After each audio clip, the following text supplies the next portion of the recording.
Cancel po tayo ng e-bike. Yung gamit ko po.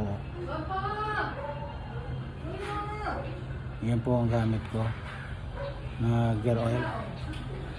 120 ml.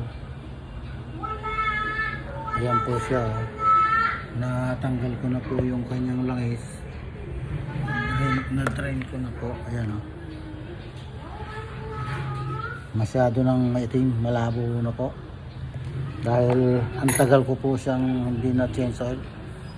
Mula nung binili, halos 1 year na po. Higit 2 years na nga yata. Kaya po iti-change oil po siya ngayon.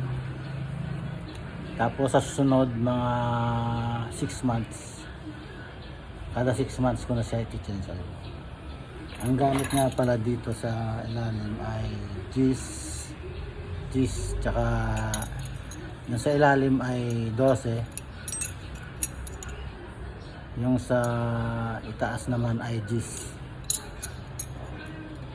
Ayan po. Guys,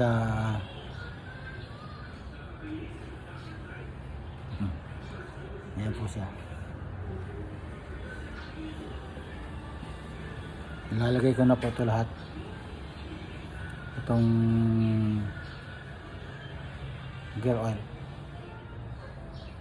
Para po sa inyo, pwede po kayong magtanong. Pag may katanungan po kayo, ay sasagutin ko po kayo. Ayan po, maraming salamat po. Bye bye.